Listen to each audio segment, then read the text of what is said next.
Assalamualaikum warahmatullahi wabarakatuh. Saya Julianus Darmawa dengan NIM 17141109 dari Ekonomi Syariah A semester 6. Di sini saya akan menjawab pertanyaan-pertanyaan dari soal UAS mata kuliah manajemen perbankan. Jadi soal yang pertama itu pertanyaannya begini. Jelaskan mengenai prinsip penilaian pemberian kredit dengan prinsip 5C dan 7P dan juga studi kelayakan pemberian kredit. Prinsip pemberian kredit dengan analisis 5C itu yang pertama itu karakter, yang kedua itu capacity atau capability, yang ketiga itu kapital, yang keempat itu kolateral, dan yang kelima itu condition. Jadi yang pertama karakter adalah sifat atau watak seseorang di sini tuh konteksnya adalah debitur. Jadi bank itu melihat karakternya itu melalui latar belakang pekerjaan maupun latar belakang pribadi. Bank ini melihat karakter seseorang tuh jadi biar tahu seseorang itu debitur itu bisa dipercaya atau tidak. Yang kedua capacity atau capability. Jadi ini tuh bank melihat bagaimana sih kemampuan bayar dari seorang debitur. Kemampuan bayar ini dihubungkan dengan seberapa baikkah debitur tersebut mengelola bisnis atau mencari laba. Yang ketiga yaitu kapital. Kapital di sini adalah sumber-sumber pembiayaan yang dimiliki oleh debitur. Jadi bank ini melihat dari mana aja sih sumber-sumber pembiayaan usaha si debitur tersebut. Maksudnya bukan sumber biaya dari pinjaman bank, jadi sumber biaya lain gitu yang dimiliki oleh debitur. Keempat yaitu kolateral. Kolateral di sini maksudnya adalah jaminan yang diberikan debitur kepada bank. Kan kalau misalnya meminjam itu pasti ada jaminannya kan. Nah, ini tuh maksudnya kolateral. Jadi jaminannya itu bisa berbentuk aset fisik maupun non fisik. Fungsinya kolateral sendiri adalah untuk melindungi bank dari resiko kerugian di kemudian hari. Kelima adalah condition. Condition di sini adalah kondisi perekonomian maupun kondisi sosial dari yang menyangkut usaha si debitur.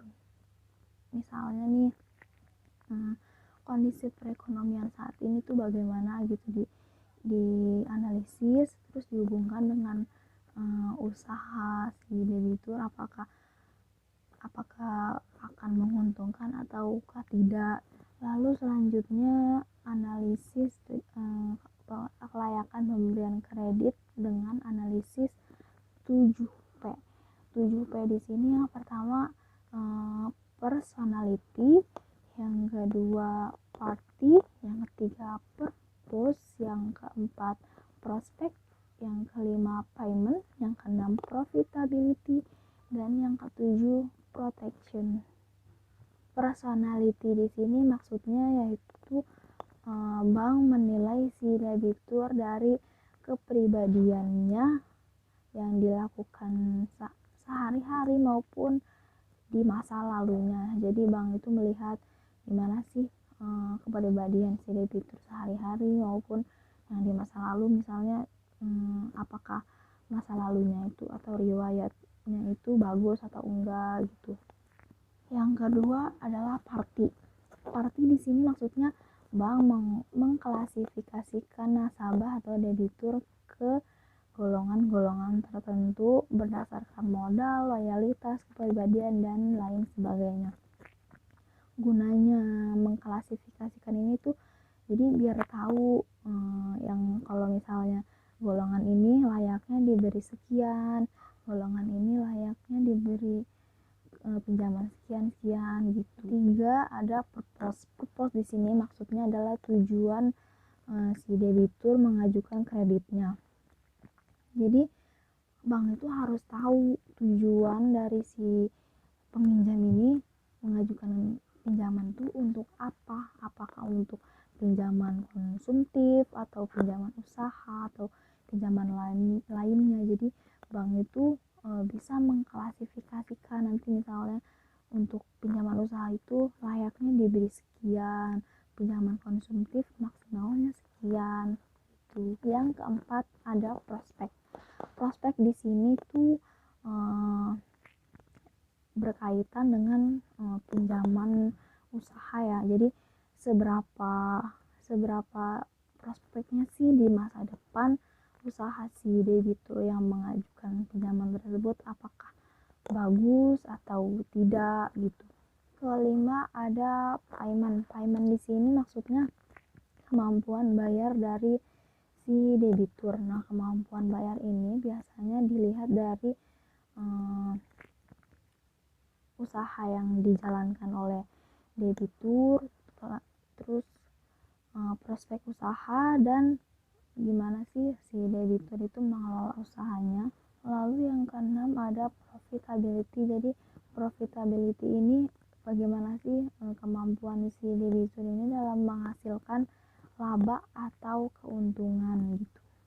Dan yang terakhir yaitu protection. Protection di sini maksudnya adalah jaminan, sama seperti yang di prinsip 5C yang kolateral. Jadi jaminan yang diberikan debitur kepada bank bisa berusaha aset fisik maupun non fisik, tapi kalau di sini bisa juga berbentuk asuransi yang dimiliki oleh si debitur. Selain menggunakan analisis 5C dan 7P, penilaian pemberian kredit juga bisa dilakukan dengan studi kelayakan dengan memperhatikan berbagai aspek. Biasanya yang menggunakan studi kelayakan ini diperuntukkan untuk kredit-kredit yang jumlahnya besar gitu. Nah, beberapa aspek yang perlu diperhatikan antara lain yang pertama aspek hukum, yang kedua aspek pasar dan pemasaran, yang ketiga aspek keuangan, yang keempat aspek operasi atau teknis, yang kelima aspek manajemen, yang keenam aspek ekonomi dan sosial, dan yang ketujuh aspek AMDAL. Yang pertama aspek hukum. Aspek hukum di sini yaitu bank menilai keaslian atau keabsahan dokumen-dokumen penting yang dimiliki oleh si calon debitur atau nasabah yang akan mengajukan pinjaman. Jadi dilihat nih beberapa dokumen penting yang dimiliki oleh si calon nasabah ini, apakah asli atau enggak gitu. Jadi ini tuh kan dokumen ini bisa jadi untuk jaminan pinjaman kepada bank. Jadi harus dilihat apakah sah atau enggak, apakah asli atau enggak dokumennya. Yang kedua aspek pasar dan pemasaran, maksudnya bank ini melihat prospek usaha yang dijalankan oleh si debitur baik di masa sekarang maupun masa yang akan datang. Jadi kalau misalnya pas dianalisis, wah ini ternyata prospek usahanya bagus di masa depan, jadi bisa jadi nanti bank memberikan kredit yang cukup besar atau mengabulkan kredit yang diajukan oleh si debitur tersebut. Juga ada aspek keuangan. Jadi aspek keuangan ini bank melihat bagaimana sih kemampuan si debitur dalam mengelola bisnis maupun mengelola keuangannya gitu. Apakah baik atau tidak, kan kalau misalnya dalam mengelola bisnis dan keuangannya itu tidak baik, itu nantinya akan merugikan bank itu sendiri yang memberikan kredit itu. Yang keempat ada aspek operasi atau teknis, yaitu aspek yang menilai tata ruangan, lokasi maupun kapasitas produksi yang tercermin dari sarana dan prasarana yang dimiliki oleh usaha yang dijalankan oleh si debitur. Jadi dilihat nih aspek operasional usahanya apakah bagus atau enggak, apakah lokasinya strategis atau enggak, apakah kapasitas produksinya itu besar atau enggak gitu. Yang kelima ada aspek manajemen. Aspek manajemen di sini menilai seberapa baikkah sumber daya yang dimiliki oleh perusahaan si debitur atau usaha si debitur. Nah, menilai sumber daya manusia ini bisa dilihat dari dua sisi, yaitu dari sisi kualitas dan sisi kuantitas.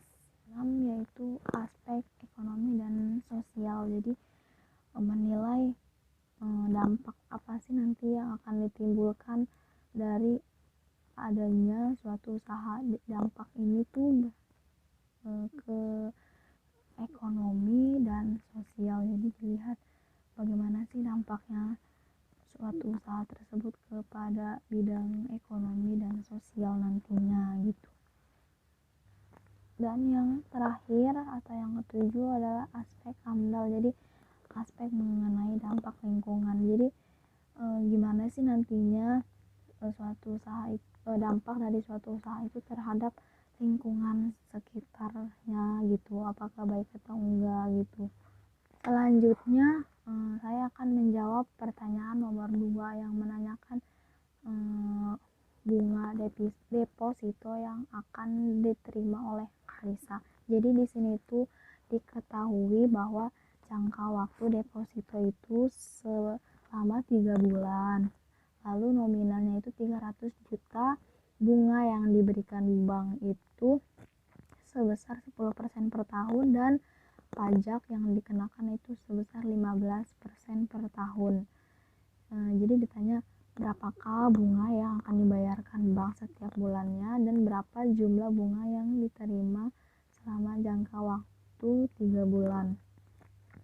Jadi di sini kan diketahui bahwa nominal itu sebesar 300 juta, bunga yang diberikan sebesar 10% per tahun, dan pajak 15%. Jadi cara untuk mengetahui jumlah bunganya itu yang pertama kan kita ingin mengetahui jumlah bunga per bulan. Jadi 10% bunga yang diberikan 10% dikali nominal 300 juta dikali 1 dibagi 12. Jadi hasilnya 2.500.000, lalu nanti dikurangi pajak. Jadi 15% dikali 2.500.000 hasilnya 375.000.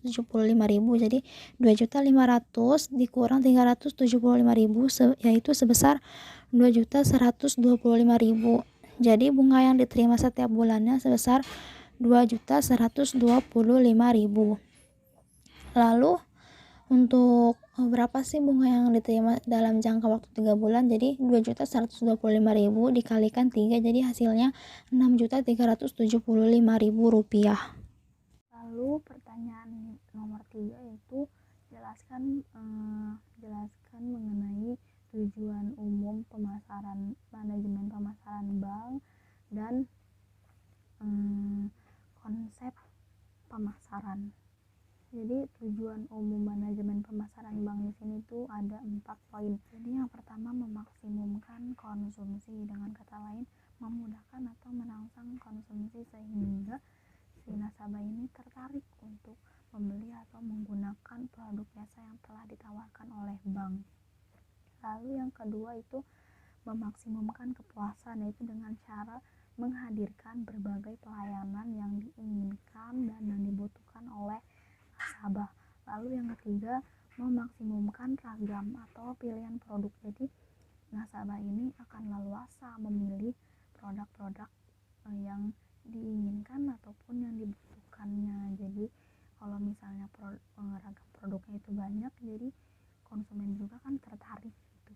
Lalu yang terakhir adalah memaksimumkan mutu hidup dengan cara menghadirkan berbagai kemudahan-kemudahan yang diinginkan oleh konsumen dan menciptakan iklim yang efisien. Selanjutnya ada konsep pemasaran. Konsep pemasaran yang pertama itu ada konsep produksi, yang kedua ada konsep produk, yang ketiga ada konsep penjualan, yang keempat ada konsep pemasaran, dan yang kelima ada konsep pemasaran ke masyarakat. Konsep produksi di sini yaitu menekankan bahwa volume